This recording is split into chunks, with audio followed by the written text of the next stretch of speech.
Hi friends, welcome to cine family 2. ఒకప్పుడు star మా ఛానల్లో ప్రసారమైన సూపర్ హిట్ సీరియల్ మనసిచ్చి చూడు. మనసిచ్చి చూడు సీరియల్ ప్రేక్షకులను బాగా ఆకట్టుకొని మంచి విజయాన్ని అందుకుంది. మనసిచ్చి చూడు సీరియల్ హీరోయిన్ కీర్తి పాటుకి చెల్లెలి క్యారెక్టర్లో, రేణు క్యారెక్టర్లో త్రిష చాలా అద్భుతంగా నటించి ఈ సీరియల్తో తనకంటూ ప్రత్యేకమైన గుర్తింపును సంపాదించుకుంది.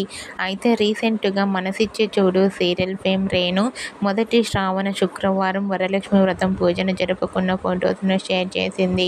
ఆ ఫొటోస్లో రేణు అమ్మవారిని పూలు, పండ్లు నైవేద్యాలను సమర్పించి భక్తి శ్రద్ధలతో పూజ జరుపుకుంటూ కనిపించింది. ఆ ఫొటోస్ చూసిన వారంతా రేణుకి మొదటి శ్రావణ శుక్రవారం శుభాకాంక్షలను కామెంట్ రూపంలో తెలియజేస్తున్నారు. మీరు కూడా రేణు వరలక్ష్మి వ్రతం జరుపుకున్న ఫొటోస్ను ఇప్పుడు మా వీడియోలో చూసేయండి. ఈ వీడియో మీకు నచ్చినట్లయితే మీ అభిప్రాయాన్ని మీ కామెంట్ రూపంలో తెలియజేస్తూ లైక్ చేయండి, షేర్ చేయండి. మరిన్ని ఇంట్రెస్టింగ్ అండ్ లేటెస్ట్ అప్డేట్స్ కోసం మా సినీ ఫ్యామిలీ 2 ఛానల్ని సబ్స్క్రైబ్ చేసుకోండి.